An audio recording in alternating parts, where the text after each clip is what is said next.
décennies, l'autoroute Abidjan-Yamoussoukro, un axe vital au cœur des activités économiques de la Côte d'Ivoire, doit être renforcé. Car cet axe n'est pas une route comme les autres, il est le cœur battant de l'économie nationale. Chaque jour, des milliers de véhicules, de poids lourds chargés de marchandises, de cars de transport interurbains, de voitures particulières parcourent ces centaines de kilomètres reliant la capitale économique au centre politique du pays. Mais sous la pression du temps, du climat et du trafic intense, cette autoroute vit, s'use et réclame une nouvelle jeunesse. C'est pourquoi le Fonds d'entretien routier FER a engagé de vastes travaux de renforcement, un chantier d'envergure nationale qui mobilise les experts les plus pointus, les entreprises les plus expérimentées et des moyens techniques considérables. Les équipes du FER sont pleinement engagées pour offrir une expérience de voyage agréable aux usagers. Et on ne compte pas s'arrêter en si bon chemin. Sur le terrain, les engins s'activent, le balai des machines ne s'arrête jamais. Les équipes de Porteo BTP sont en première ligne pour donner corps à ce projet, travaillant jour et nuit malgré les contraintes et les imprévus. Porteo BTP a déployé pas moins que 320 employés et collaborateurs pour l'exécution de ce projet. On parle encore aussi de 180 à 200 engins qui travaillent directement ou indirectement sur le chantier, parfois 24 heures sur 24 heures, que ce soit sur l'application, sur les travaux sur le chantier ou bien là où nous sommes pour la fabrication ou bien le ravitaillement des centrales derrière. Ici, chaque couche de bitume posée est une victoire sur le temps et sur l'usure.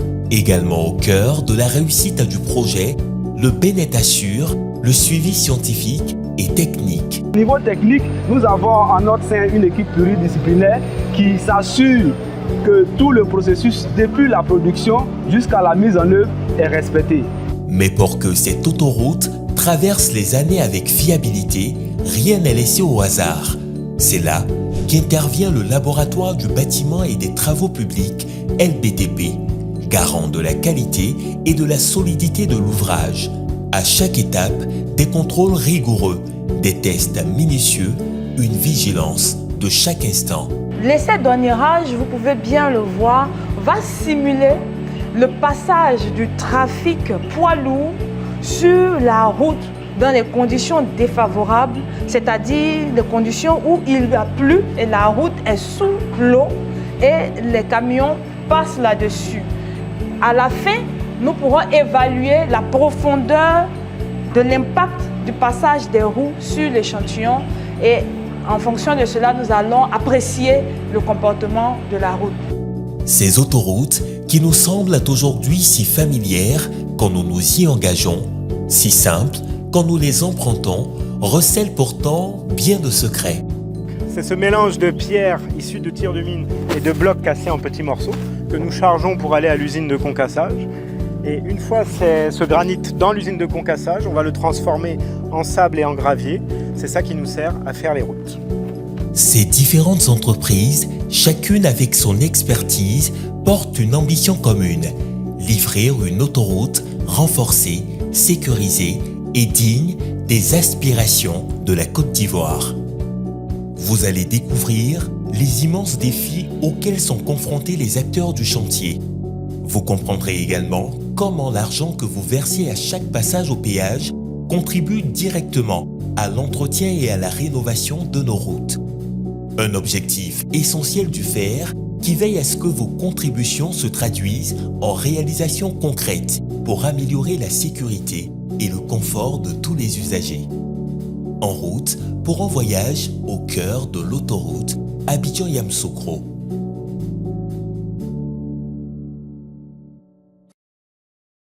La première étape de notre exploration nous conduit au cœur de la matière première chez Cadérac. Nous embarquons avec Florian, adjoint au directeur d'exploitation des carrières. Direction, la carrière de granit, aussi appelée la fosse. Un site à ciel ouvert de 25 hectares en exploitation qui plonge déjà à plus de 110 mètres de profondeur. C'est ici dans ce décor minéral que la future autoroute prend racine. Avant de devenir du gravier ou du sable, il faut extraire la roche. Une opération aussi spectaculaire que millimétrée. Sous nos yeux, les équipes se préparent pour un tir de mine. Tout va bien. Tout se passe bien? Ça passe bien. On vient de démarrer le chargement à l'émission. Très bien. Tout va bien. Tout va bien, on va tirer à l'heure prévue pour le moment? Oui. Très bien, merci. Sur ce champ de tir, 90 trous, ayant chacun une profondeur moyenne de 10 mètres, ont été implantés, l'équivalent de 30 000 tonnes. Chaque forage, chaque charge, chaque détonation est calculée, encadrée et sécurisée. Ce que vous voyez ici, c'est un détonateur. C'est ça qui va servir à initier les explosifs au fond du trou. Par exemple, ici sur ce tir, on a 90 kg d'explosifs par trou. Et à l'aide des détonateurs qui sont non électriques, chaque trou va exploser en série. Ça veut dire que le trou va exploser, va amorcer le trou voisin, et etc. pour faire des lignes. Ce qui nous permet d'avoir une charge unitaire très faible, parce qu'il y a en réalité un seul trou qui explose au même moment. Une fois les installations terminées, 3 coups de sirène retentissent pour évacuer la carrière afin de mettre les travailleurs en sécurité. Donc après les 3 coups de sirène pour évacuer la carrière, nous allons procéder à la mise à feu du tir. Pour cela, nous avons besoin d'un exploseur qu'il va sortir, sur lequel nous allons raccorder des fils électriques dans le but d'amorcer un détonateur électrique pour lancer la mise à feu du tir de mine. Puis vient l'explosion.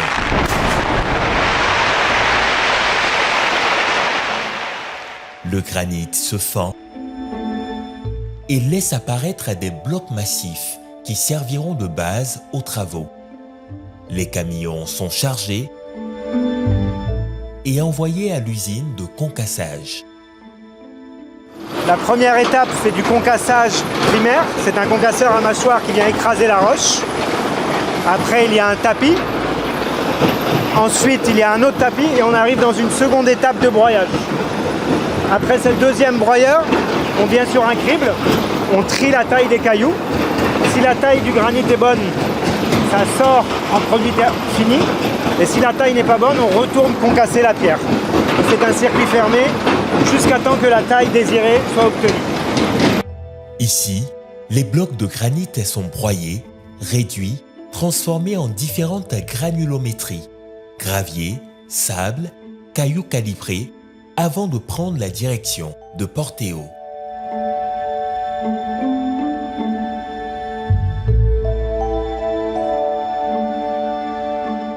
Bienvenue à l'usine de Porteo. C'est ici que la matière brute va être transformée en enrobé bitumineux indispensable au revêtement de l'autoroute. Une fois, les camions chargés de transporter les granulats arrivent sur le site, ils les déversent dans un espace bien précis, selon la taille et la nature du matériau. Les chargeuses prennent le relais et viennent alimenter les différents tamis. Puis commence la transformation. Les granulats pénètrent dans les chaudières où ils sont chauffés à très haute température. Donc tous les mélanges sont faits ici dans le fût que tu vois ici, avec tout le dosage de bitume et les produits tiers qu'on mélange avec le dosage qu'on a besoin. Tout ça, ça remonte des fûts ici en haut et ça descend dans le grand bassin ici et de là on commence à charger les bennes.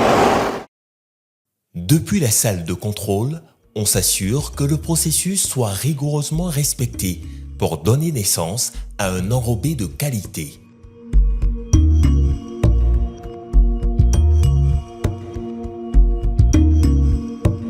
Une fois que les bennes sortent de la production, c'est le premier point d'arrêt ici. Ici, ce qu'on fait, on vérifie 3 choses principalement. Que le bâchage est bien fait pour qu'on préserve la température et pour des raisons de sécurité, bien sûr. La deuxième chose qu'on fait ici, on vérifie la température pour qu'on s'assure qu'on respecte les normes. Et 3, on fait les prélèvements pour tester le bitume, l'enrobé qu'on a fait dans nos labos. Derrière chaque chargement et chaque lot d'enrobé Ce sont des enjeux colossaux qui se jouent. Alors, avant que ce matériau n'atteigne la route, il doit passer une série de contrôles stricts. C'est quoi la température que vous avez eue? On a eu 150. Ok, c'est bon, merci. Notre mix, ça doit être entre 150 et 160, ce qui est le cas.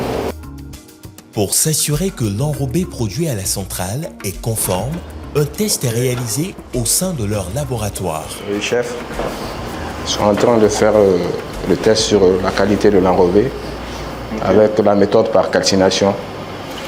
Avant qu'on commence la production, même avant qu'on commence n'importe quel projet, nous on présente la formulation de l'enrobé qu'on va produire et utiliser en respectant les conditions que le client, dans ce cas, c'est faire qui exige. Exactement. Et finalement, tout ce que vous êtes en train de voir, c'est d'assurer que ce qu'on a dit au premier lieu, c'est ça la qualité, c'est ça le dosage, c'est ça les produits qu'on va utiliser, qu'on est en train de les respecter. Ultime étape, avant de prendre la route pour le chantier, le pont bascule. Passage obligé pour un contrôle de poids et de conformité. À la fin du projet, Porteo aura déployé 410 000 tonnes d'enrobés, avec en moyenne 2500 tonnes par jour. Cap à présent sur le chantier de l'autoroute. Les travaux démarrent par l'essai de déflexion. Pour ce faire, nous avons besoin d'un camion lesté à 13 tonnes à l'essieu, d'une poutre sur laquelle est monté un comparateur. C'est sur ce comparateur que nous pouvons faire les lectures. Les données collectées sur chaque 20 mètres nous permettent d'apprécier le niveau de déformabilité de la chaussée.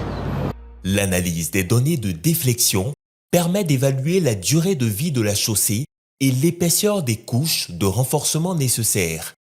Une fois terminée, l'opération de rabotage peut commencer. Elle consiste à retirer la couche usée de l'ancienne chaussée à l'aide de puissantes fraiseuses qui découpent le revêtement avec une précision millimétrée. Puis vient l'étape du nettoyage. Souffleurs et balayeurs entrent en action pour débarrasser la voie de toute poussière et particules. Après le nettoyage, nous procédons à la mise en œuvre de l'accrochage de type ECR 65, suivant un dosage bien défini que vous voyez là. Et cette colle-là, on la protège avec une fine couche d'enrobé. Et après cette protection, nous avons donc le finisher qui procède à la mise en œuvre des enrobés sur une couche de 11 cm qui est prescrite par le marché. Pulvérisée sur toute la surface, la colle va permettre au nouveau revêtement de bitume d'adhérer plus aisément. C'est sur ces bases solides qu'intervient le finisher. Cette impressionnante machine déverse et étale le bitume encore chaud, formant une couche continue. Faut régler le finisher, faut régler. Après le passage du finisher, vient une étape tout aussi cruciale, le compactage. En premier, c'est le compacteur pneumatique P5 d'un poids de 22 tonnes. Grâce à sa puissance et à la pression exercée par ses pneus, il assure un premier niveau de compactage. Objectif, éliminer les vides et garantir une bonne homogénéité de la chaussée avant l'intervention du compacteur à rouleau lisse qui viendra parfaire le travail et assurer la densité finale. Comme vous pouvez le constater, toutes ces étapes sont suivies de manière rigoureuse de sorte à livrer un ouvrage de qualité et dans les délais requis. Une rigueur et une vigilance permanente, car derrière ces travaux, il y a un enjeu, garantir la sécurité et la durabilité d'une autoroute conçue pour résister aux années et aux millions de véhicules qui l'empruntent. C'est dans cette optique qu'est réalisé le carottage. À ce niveau, des prélèvements cylindriques sont effectués directement dans la route pour analyser la qualité des couches existantes. Une fois les essais de terrain terminés, nous retournons sur Abidjan.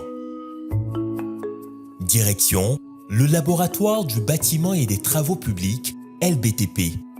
Là-bas, nous rencontrons Madame Clocuet-Flore, une spécialiste passionnée qui nous ouvre les portes de la batterie de tests réalisés en laboratoire. Bonjour, bonjour les gars. Monsieur Yao, bonjour. Bonjour, madame. Comment ça se passe ici? Oui, ça va, et vous? Ça va. Pour s'assurer de la résistance de la route, il y a différents essais à faire. Et le laboratoire essaie de simuler les conditions d'exécution ou de vie des infrastructures. Et parmi ces tests de simulation, on peut présenter l'essai d'ornirage sur les enrobés bitumineux.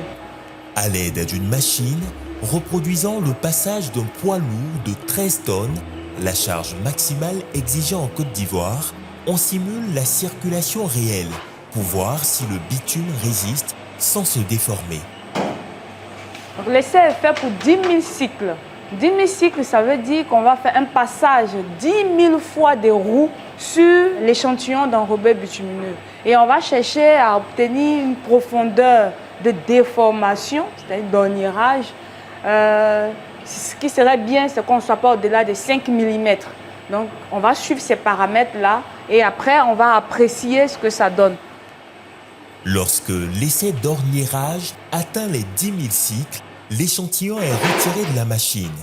Ce test est réalisé à une température de 60 degrés dans de l'eau afin de reproduire des conditions extrêmes de circulation et de chaleur. À sa sortie, on peut observer les premières déformations. On a ici 3,12 mm de déformation verticale et on peut l'observer effectivement sur l'échantillon, comme présenté là. Ces tests sont cruciaux pour attester de la qualité de l'ouvrage. L'entreprise est en train de faire la mise en œuvre des matériaux sur chantier. Et nous, le laboratoire, nous prélevons les matériaux déjà fournis au chantier pour vérifier la qualité. Et une fois qu'on vérifie, par exemple, que la teneur en liant de l'enrobé mis en œuvre n'est pas conforme à ce qui a été annoncé, ce qui a été validé, l'information est remontée au chef de mission qui va demander à l'entreprise de sectionner la partie concernée pour faire une mise en œuvre d'un matériau plus conforme. Parce que le contribuable ou le maître d'ouvrage paye pour un ouvrage de qualité, pour une durée de vie indiquée, et à la fin, il faudrait fournir au maître d'ouvrage un ouvrage qui répond aux caractéristiques qui ont été définies dès le départ. Chaque étape, du chantier au laboratoire, vise à garantir que l'autoroute qui sera livrée respecte toutes les exigences de sécurité et de durabilité. Le lendemain, sur l'autoroute du Nord, il est à peine 5 heures du matin. Alors que la ville dort encore, ici, les travaux avancent à grands pas. Des dizaines d'ouvriers mobilisés, des engins déjà en action. Les équipes du fer, elles aussi, sont également à pied d'œuvre. À la manœuvre ce jour-là, Romary Kouakou, chef de département investissement à la direction technique du Fonds d'entretien routier. Son rôle, veiller au bon déroulement des travaux sur le chantier. Alors, il échange avec les équipes, constate certains détails et les relève. Nous avons constaté la destruction des cônes par les usagers. Cela est dû à l'incivisme. Et cet incivisme est occasionné par des mauvais dépassements et des dépassements dangereux sur les voies de basculement. Alors que ces cônes permettent de délimiter l'axe de la route pour permettre aux véhicules de pouvoir circuler dans chacun sur une voie donnée. Et aujourd'hui, cette destruction de cônes occasionne une perte d'environ 50 à 100 cônes par jour, ce qui crée un déficit énorme de cônes sur le chantier. Romaric veille au respect des normes de sécurité et s'assure que le travail effectué répond aux standards les plus exigeants. Mais si les équipes s'activent jour et nuit sur le terrain, la sécurité reste l'affaire de tous. Nous invitons tous les usagers de la route, que ce soit les véhicules personnels, les transports en commun, les véhicules poids lourds, à plus de prudence dans la zone des travaux et même lors de leur voyage. Nous les invitons également à respecter les panneaux de signalisation qui sont posés le long du basculement. Nous les invitons au respect du balisage des cônes qui sont posés pour éviter qu'il y ait des accidents dus au mauvais dépassement. Au-delà de ce chantier déjà très avancé, l'ambition va encore plus loin. Après cette étape, la phase 3 va se poursuivre du PK 145 jusqu'à Yamoussoukro. De l'historique du projet à sa mise en œuvre, le FER s'assure que chaque décision contribue au confort et à la sécurité de tous ceux qui empruntent cette autoroute. Sur le terrain, les usagers sont partagés entre satisfaction et attente. Quand la route est propre et puis tu vas faire tes affaires, tu circules normalement sans problème, c'est rapide, c'est fiable. J'ai constaté un gain de temps au niveau de mes déplacements, ce qui me facilite mes prospections professionnelles et pour les différentes missions que je fais. Si la route est bonne, le chauffeur est content. Même s'il fait long voyage, même là, il a moins de fatigue, quoi. Alors que si la route n'est pas bonne, là, tu ne veux pas aller. Tu vas doucement, tu rentres dans le trou. Ça envoie aussi beaucoup de dégâts aussi.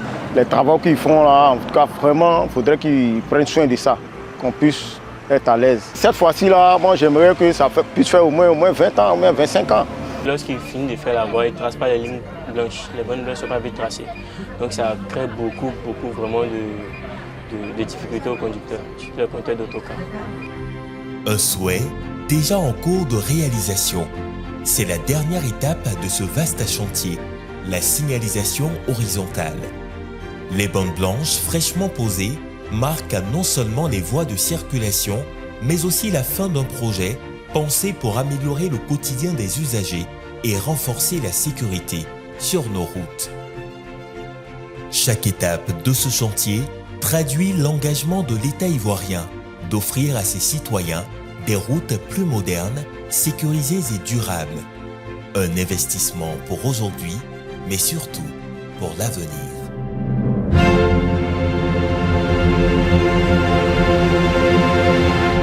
Le Fonds d'entretien routier, notre ambition, votre confort routier.